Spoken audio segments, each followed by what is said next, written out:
Hey, it's Kate Stillman with yogahealer.com and welcome back to video 2.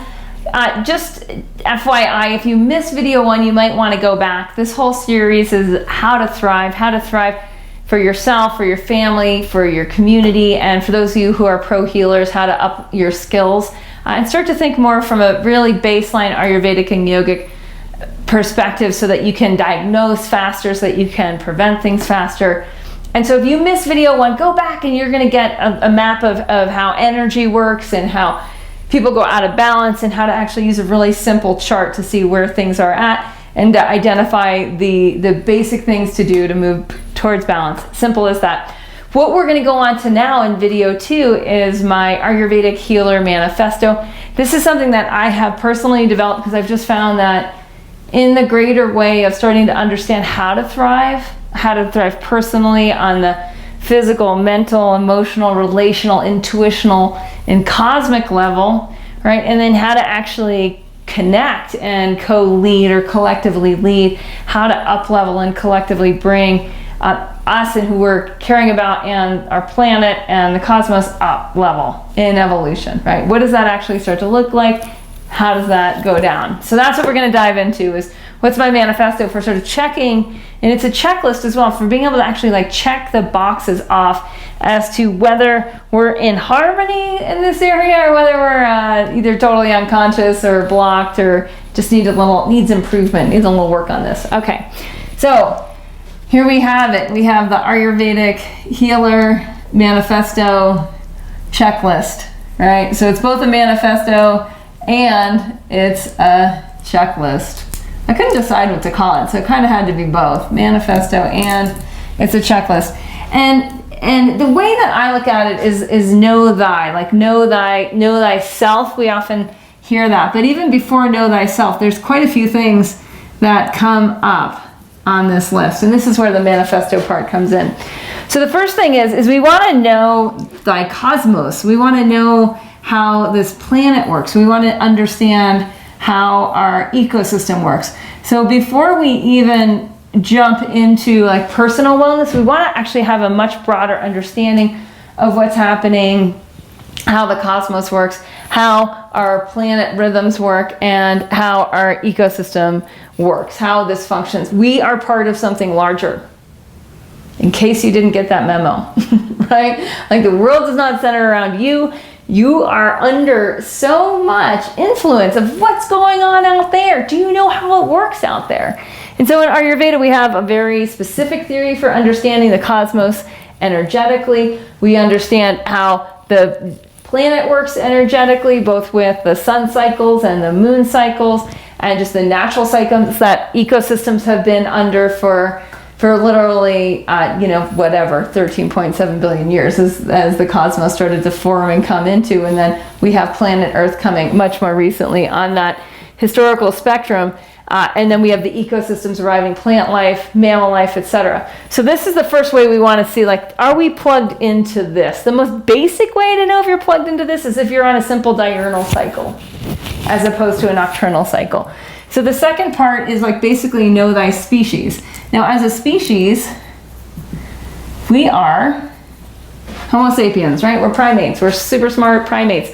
We're born in formation compared to compared to any other life form, right? We have the most plasticity at birth, neuroplasticity particularly, that we're not just set in a mold, but we're still in the process of becoming. And that's part of the species Homo sapien. We know that as a species, as primates though, if we just back off of the human thing and we go more into our species and the lineage of our species and where it comes from, our family, right? You might remember this from biology class. So we have like family and then we have like genus, right? If we understand a little bit of our history, we know that we're diurnal. We know that we see better in the day, we produce more bile in the day, we're not good at digesting at night, we're not very good at hunting at night, right? You versus your cat at night, you don't even have a shot. Her eyes or his eyes, whatever the sex of your cat is, right? That their eyes are actually have much more lateral view than we do. Like we don't have much lateral view. Our eyes go forward and we see in color. They don't, but they can see at night. How cool is that? our species, if we're out of tune with our species, what that means usually is that we're eating too many calories after the sun is going down. We're not getting enough sleep after the sun is going down, right? We're not waking up as the sun's coming up. We're not doing things that our species have been doing, no matter where you are on the planet, for thousands and thousands of years. Again, if we're out of sync with our ecosystem, we're not paying attention to our seasons, we're not paying attention to the cycles of life, if we're not paying attention to the diurnal nocturnal cycle and the eating cycle that goes with that, which is usually, as a species, we know historically eating about 2 to 3 times a day and fasting over the course of the evening and the night, and then breaking the fast in the morning. So if we're out of that, we're out of this. So we want to know thy cosmos, we want to know thy species. And number 3 is we really actually want to understand the rhythms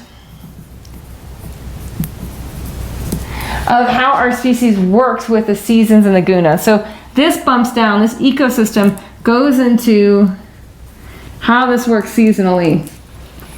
So if, for instance, it's hot and it's summer right now, it's hot summer here in the Teton Mountains, and a lot of people are overheating, and it makes them very irritable, it makes them frustrated. People, if they have excess weight, even 10 pounds is like insulation. It's like basically like wrapping yourself in insulation. So people have trouble with regulating body temperature. A lot of this has to do with rhythms and seasons and understanding how to just synchronize with nature. You want to be light in summer. If you're going to carry excess weight in the year, make that in the winter and then take it off in the spring.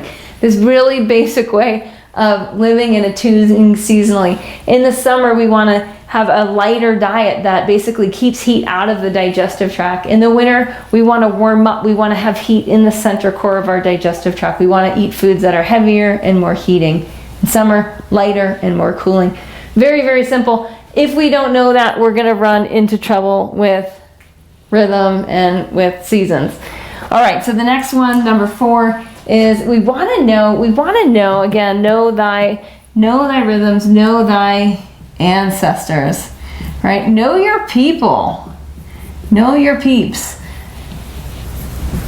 Where are you from? Where are your ancestors from? What were their issues? What were their struggles? What were their foods? What did they eat? How did they eat? How did they work?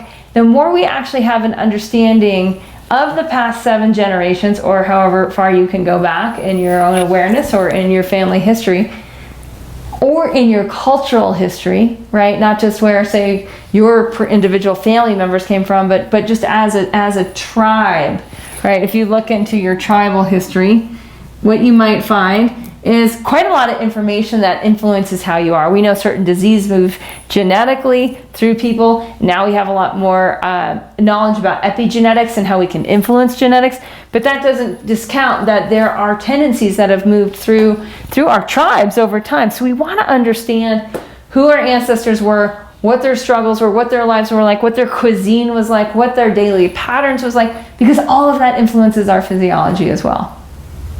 The more we understand what's going on with our physiology, the easier it is to say, like, okay, are we in sync with this, or are we out of sync with this? Is there anything that needs resolution in our work with our ancestors? Maybe we have just no idea, and we don't really know some of the emotional trauma our ancestors suffered, and we haven't actually removed that from our own awareness or physiology. We can often carry a heaviness through our own life, right? And we were just talking about the gunas in the last video, and that heaviness versus lightness. And if we notice, it just always feels like there's a weight on our shoulders, right? That might be, well, where is it from? Well, it feels like I'm carrying the weight of my ancestors, right? A lot of people tell me that, actually. So what I want you to see here is that this is something that we got to know this pattern, and we've got to align this pattern, which in many ways often means, with ancestry, it means actually a deep processing, a deep digestion, and then there's a settling and a release. Okay. So number 5, and this is really where most of us start in Ayurveda, but again, if any of this is off, if any of these big level things is off, then we're only going to get so much healing, so much thrive as we start to work on the personal level. So we want to know that thyself, though. We want to know thyself, and in many ways in Ayurveda we'd say this is know thy constitution. We sometimes use fancy words like prakriti or vikruti. We want to know who we are. And in Know Thyself, there's so much, all of this is different levels of self, right? It's just some of them feel more personal and some of them feel less personal. As we start to realize, like, I'm not separate from the planet. I'm not separate from my ecosystem. I'm not separate from the primates, from the species. I'm not separate from the rhythms and the seasons that I'm in. I'm not separate from summer right now. I'm fully in it. All of this becomes self. All of our experience becomes the experience of the self. Okay, so know thy constitution. In Ayurveda, we have a really specific way of understanding ourselves energetically. And we name the by Vata, Pitta, Kapha the doshas, and we say there's this unique organization of the elements which influences those doshas, which is you. So some of us, like myself, I'm a Pitta Kapha, for example, and I didn't know this early on. I didn't know my constitution. If I had as a kid, game changer. If my mom had understood constitutional medicine, we would have known what was going on. I had a history of constipation and headaches and then allergies, and then later I had issues with congestion with fibrocystic breasts and whatnot. All of this actually goes into, we'll talk about a little bit later, so you actually want to know, your health history. But before we get there, we basically want to know what are the tendencies of our own constitution. And this is something that once we uncover this, it's kind of like you have an owner's manual to the car that you're driving. I love how Dr. John Douillard gives that analogy. And it's so perfect because really it's like if you know what you got, you can see what the disease tendencies are with that and you can steer clear. If you know the attributes, for instance, my physiology is very dense. It goes more dense than subtle. I have a very easy time gaining weight, a harder time losing weight. That's more of on the density side. Mentally, my mind is very sharp. That's a Pitta quality. It's very clear. That's another Pitta quality. It doesn't go towards cloudy very often. Right, so we know that on the mental side, my mental constitution is much more on Pitta, my physical constitution is much more towards Kapha. Sometimes those things are the same, sometimes they're different. This video isn't going to get into all the details of that, but I'll tell you where you can learn more later. All right, so we want to know thy constitution. The next thing we actually want to know, and this, some people might say this is part of constitution. I like to pull it out because I think it's just so important for us to understand. You want to know the nature of your belly fire. Do you burn hot? Do you burn cold? Do you burn with excess moisture? Do you burn erratically? And what you may remember is like, we're back to those gunas. We're back to those characteristics where there's hot and cold and there's moist and dry and there's steady and erratic, right? We're back into that world of the opposite possibilities, right? Of how to understand what's going on. If there's any digestive issues, a lot of people right now get gas really easily. They get bloating really easily. They might feel like there's just always something in their stomach and that there's not easy downward flow. There might not be complete elimination. There might be heartburn or energy going more up than down. And what I want you to start to hear is like, oh my gosh, I'm hearing gunas everywhere, right? And that's sort of the nature of this. Yeah, you're going to start to hear these characteristics. You can go back to video 1 and fill in your lines and fill in those chief characteristics and say, okay, what's the opposite I need to do to move towards balance? Belly fire is just that way. Some people burn really, really hot. It rises up, creates hyperacidity. It can blow out their voice box, right? It can create all sorts of energy going up in terms of headaches, in terms of hyperacidity, in terms of hyperglycemia or even hypoglycemia. Energy that's moving down, really slow, really moist. People might feel like I just never feel a true hunger. Some people eat super erratically. So there's 4 basic different types of belly fire in Ayurveda. Just knowing your type, knowing the type if you're taking care of kids, if you're taking care of yoga students or patients or clients. It's really important to know their belly fire type, right? That's a specific type. You want to know what's going on there. Okay, number 7 in the Ayurvedic Healer Manifesto is you want to know your health history. We already talked about that with my example. If I look back, my history has a lot to do with, if I actually go way back to probably conception in utero. You can always go back, like what was the energies of my parents before they got together? Well, there was definitely more pitta in their constitution. There's more heat. We haven't gone exactly into the doshas. It's not that important that you know them right now. But just knowing, like, your parents have constitutions, and they also have imbalances. So part of constitution is that there's ways that we just are. We call that prakruti. And there's ways that we go out of balance, and we call that vikruti. Right? So whatever this mix is in your parents when they get together and make you is going to have that. So my parents had a lot of sort of heat inflammation, if you will, in their vikrutis when they got together to make me. So what that happens then, if I look at the prenatal cycle, my mom had a lot of caffeine, quite a bit of alcohol. She loved hot, spicy foods. All of these things increase pitta, or increase heat. When I was born with a vikruti with pitta, and I had a genetic tendency from my peeps, my ancestral history. I actually had a genetic disease that centers more on the colon and on the ovaries and uterus area, right? First and second chakras, tendency towards cancer. If I know all this, it's actually kind of easy to start to wipe out the imbalances and start to go on the healing journey. But that didn't happen with me, so I was constipated, energy was stuck down below and started to rise up, giving me headaches, and then it was trying to break out with allergies. So there's a whole health history pattern. When we understand the basics of the gunas in Ayurveda, we can start to be able to heal our health history. We see the pattern in it, and then we start to see how to actually unwind and uproot symptom by symptom and wind our way back into a cellular body that's integrated and thriving. Okay, number 8 is you want to know how to nourish thyself. Right, and so how do you do this with self-care practices? How do you feed yourself physically? How connected is your nourishment to your ecosystem? How effective is your nourishment in terms of the season you're living in terms of connection to your peeps, your tribe, your ancestral diet, in connection to your own constitution, your digestive type, and your health history, right? So you can start to see, it starts to reflect back up on the whole. Now, the next one, number 9, is how do you know thy community, or thy commune, right? So a commune is a group of people that share space, they share time, they share responsibilities. They share stuff. I see it that they actually share opportunities too, in a much more evolved way.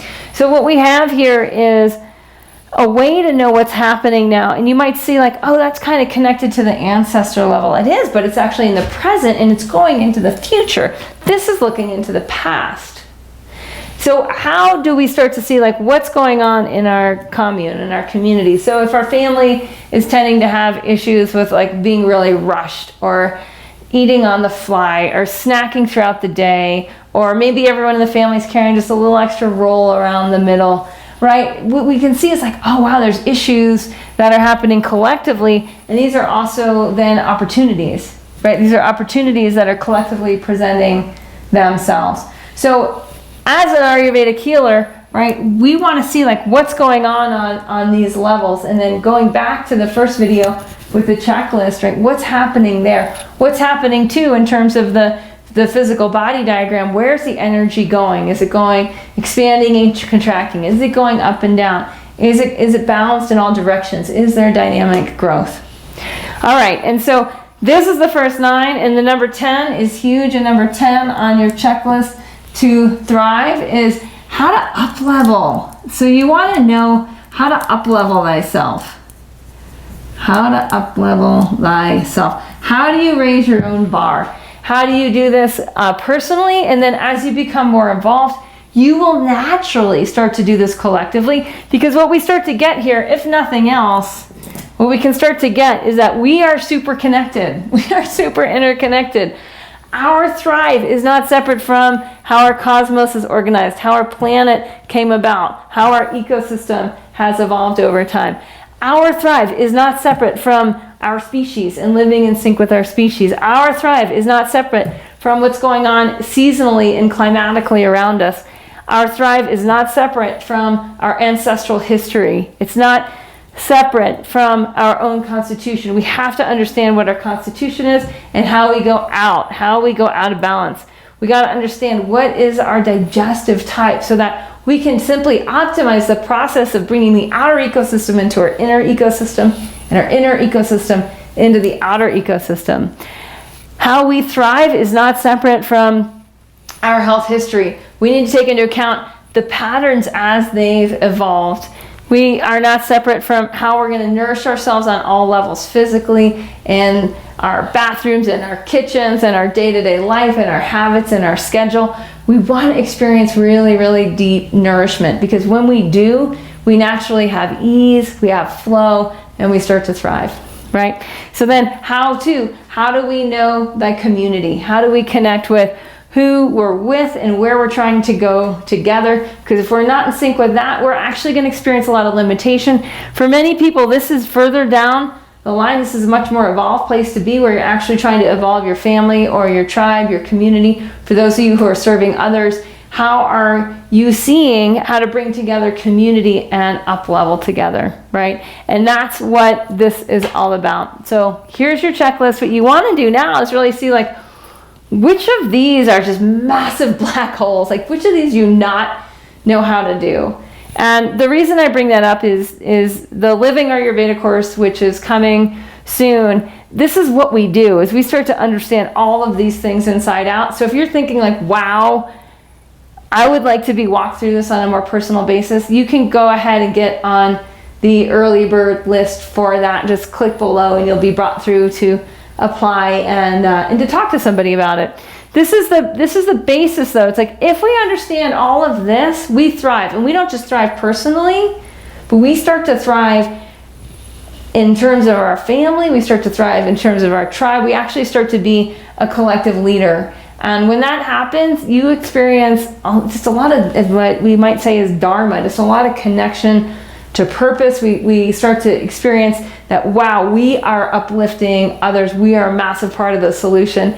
And that actually then enables us to experience thrive on a whole other level. So the thing keeps expanding and compounding, and you start to feel truly at one with the cosmos that made you.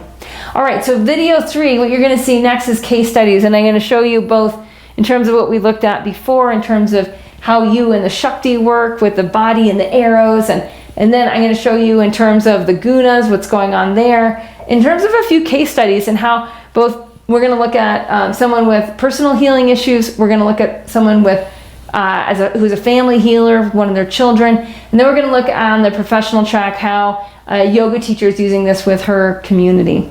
So stay tuned. That is coming next.